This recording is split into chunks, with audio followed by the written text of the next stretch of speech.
Hai people of Northern, balik lagi bersama saya Christian, founder di Nordic Coffee. Di tangan saya ini ada grinder dari MHW Bomber, yaitu MHW Bomber R3. Kenapa nama R3? Karena ini grinder menggunakan blade R3 manual. Blade R3 ini sendiri seperti kita ketahuin, dia adalah grinder dengan mold terbaru dari MHW Bomber. Dan harganya juga cukup miring juga, yaitu di harganya sekitar 1,5 juta. Kurang lebih kalau masuk Indo atau di bawah $100. Habis gini kita bakal buka, dan grinder ini juga punya fitur yang bagus banget, yaitu ada saringan di bawahnya atau di catchernya. Oke, kita unboxing ya.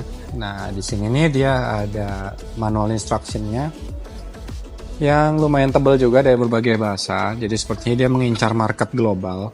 Nah, kemudian ada brushnya juga. Jadi ini kayak standarnya dari grinder-grinder dari China atau Taiwan. Nah, ini juga grindernya, jadi buat harga 1,5 juta, grinder ini memiliki body yang full metal dari aluminium dan quick adjustment di outer. Terus juga sudah ada di sininya juga ada karet rubber, jadi kalian nggak usah khawatir. Dan ini juga ada shifternya di sini. Kemudian full metal aluminium, dan ini handle-nya. Ya, handle-nya juga lumayan cukup panjang. Nah, ini juga panjang dan kayaknya gilingannya enak juga, walaupun agak close ya kalau saya bilang, tapi masih cukup oke juga. Terus sudah ada rubbernya juga, jadi kalau ini kalian nggak usah takut dia bakal slip kalau kalian taruh. Cukup balance. Dan oke, dia bukan puteran tapi dia magnet guys. Jadi dia magnet, dan ini fitur yang mungkin masih sementara sih kayaknya masih 2 jenis grinder yang menggunakan fitur ada saringan fines di dalamnya. Yang satu momentum, harganya mahal banget dan kayaknya masih limited. Sementara MHW Bomber sendiri menghadirkan micron shifter di bawahnya. Nah, kalau kayak gini kita sudah lihat. Nah, ini saringannya. Kalau standarnya pour over di 500 mikron, tapi kalau kalian masih penasaran, kalian dikasih sama MHW Bomber 4 lagi disknya, bisa kalian pasang. Jadi kalau kalian mau pasang, misalkan kalian sudah selesai ngegiling, kita pasang kayak gini. Nah, terus kita bisa pasang kayak gini. Dan ini udah magnet juga, akhirnya udah magnet juga. Jadi kalian bisa shake. Nah, di situ nanti akan turun istilah kata fines-nya dan kalian bisa nyeduh lagi. Abis gini saya penasaran juga, abis gini kita bakal coba nyeduh, yaitu Vinca Donobar, baru saya roasting juga 2 hari yang lalu. Gimana sih karakternya dari grinder ini sendiri? Jangan kemana-mana. Sekarang kita setting kalau mau di manual brewing ini dia ada 1 rotasi, jadi 0 kalau ketemu 0 ini adalah 60 klik. Dan kalau mau itu lagi berarti 1 rotasi di angka 6 sampai 10. Berarti ini saya coba di 8. Akan coba giling di mana ini?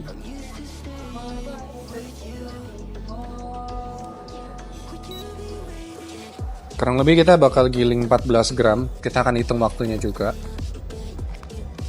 Ya, 14 gram kita akan coba giling di 1 rotasi, angkanya 8.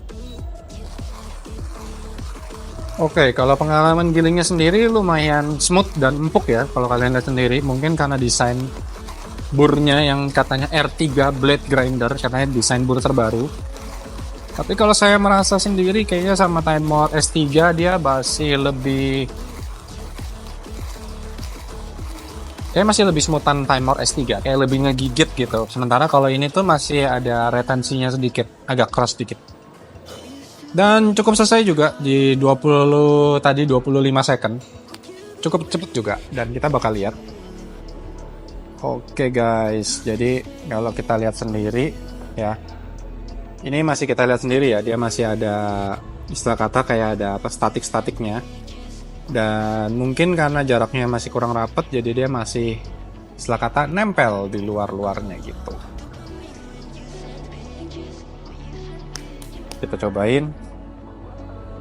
Oke, dan habis gini kita bakal pasang. Ini tutupnya udah dikasih, dan berbeda dengan shifternya MHW Bomber, ini sudah dikasih magnet juga.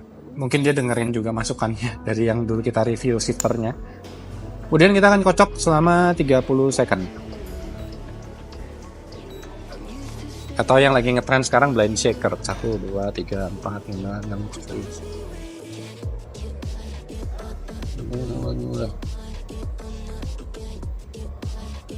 Oke, udah masuk ke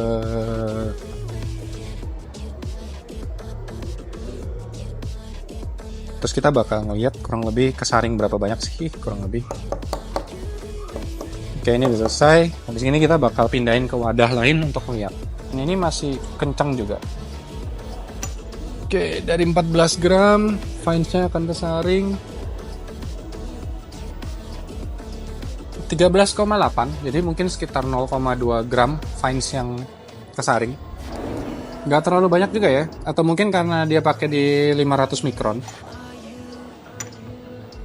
Tidak terlalu banyak. Habis ini kita bakal ngebrew. Dan kalau kalian mau dari segi aroma sih, ini aromatik banget sih. Baunya aromatik sekali, dan kalau kalian bisa lihat juga hasil gilingannya juga lumayan bagus. Masih kecenderungannya medium fine. Dan kita bakal ngebrew pakai Tricolet single recipe untuk tahu apakah dia bakal ngejam atau enggak. Oke, jadi kita bakal pakai kurang lebih 12 gram aja. Kalau kita lihat sih lumayan floral dan clean ya. Masih nunggu air. Oh, udah. Air udah matang dan kita bakal pakai single pour aja. Nggak muluk-muluk banget karena menurut kita ini resep Tricolet yang paling aman.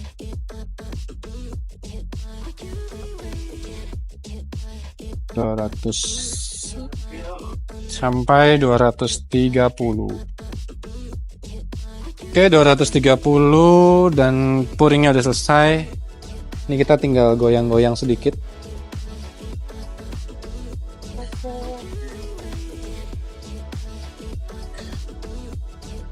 Jadi kalau kita lihat sendiri, kayaknya uniformity-nya juga lebih rapih dia. Terus sambil nunggu kita mau ngelihat kurang lebih ada berapa gram sih. Kalau dari timbangan sih kayaknya cuma 0,3 gram doang yang kesaring dari fines-nya.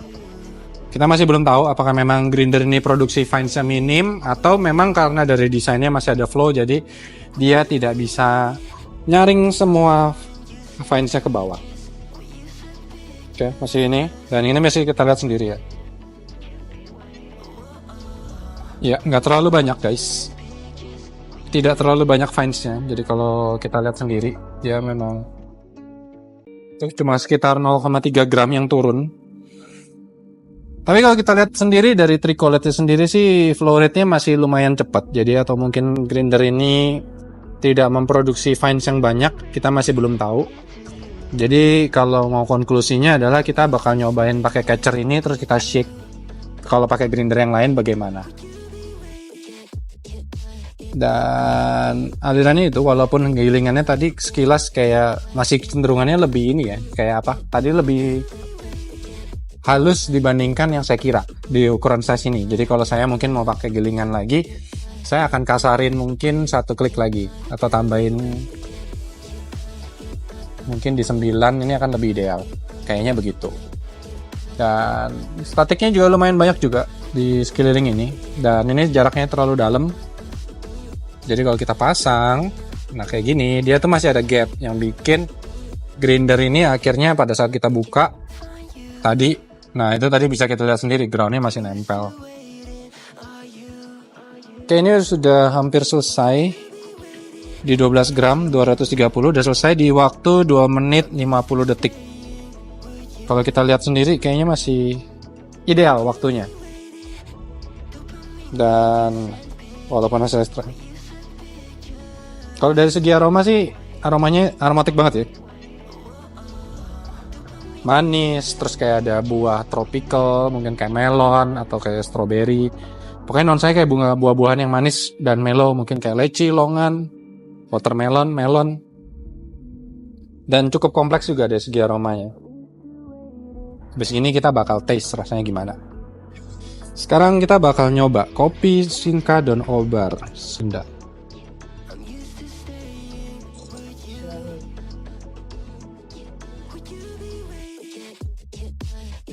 Oke, karakter pertama yang saya rasain. Jadi kayak kopi ini kayak super clean. Mungkin kan ada efek saringannya juga. Tapi ada sedikit hollow di tengah pada saat suhu panas.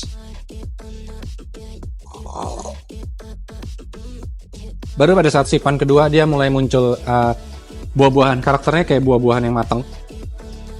Cukup surprising juga untuk hand grinder, harga di 1 juta, kurang lebih 1,5 juta. Dan tadi kita ngebrew dengan gilingan yang istilah kata lebih halus dibandingkan normal, tapi bisa ngadain flavor seperti ini. Jadi kalau kita kesimpulannya adalah grinder ini sih buat ukuran harga di 1,2 sampai 1,5 ini grinder yang solid banget sih kalau kayak kita bilang. Tapi seperti semua grinder walaupun high end sampai yang murah juga, dan ini kalau dari MHW Bomber sendiri katanya ini flagship grinder dia saat ini. Tapi setiap grinder pasti punya kelemahan. Yang pertama adalah kemudian di handle-nya ini. Kalau sekarang kan eranya adalah foldable handle.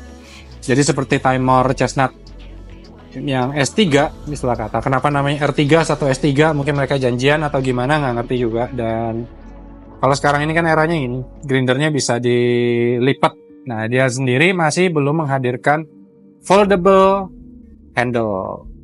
Nah, tapi kalau saya bilang kelemahan terbesarnya adalah di catchernya, justru yang jadi fitur utama dari si grinder R3 ini sendiri. Karena kalau kita ngelihat dari segi desainnya dia yang di sini dalam banget, tapi di sini ada burnya gini. Pada saat kita masang, selesai giling, pasti dia ada gilingan atau ground yang nyangkut-nyangkut di sekitaran sini.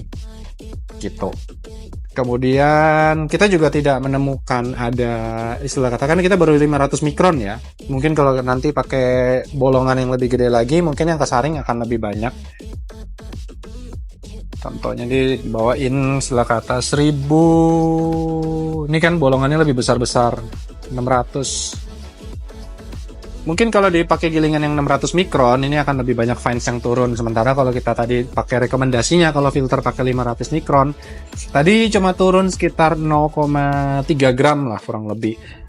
Dan tapi lumayan signifikan juga karena resultnya lumayan clean juga.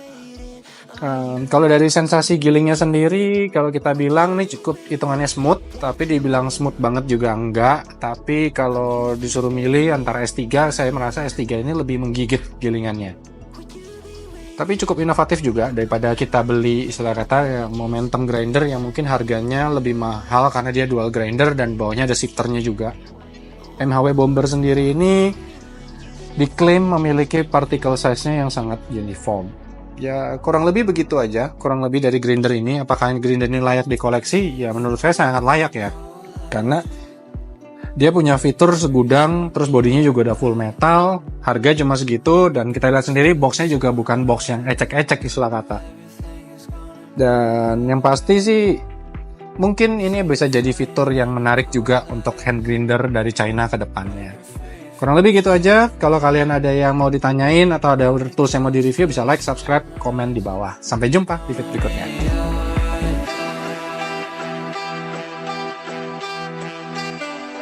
Everything's gonna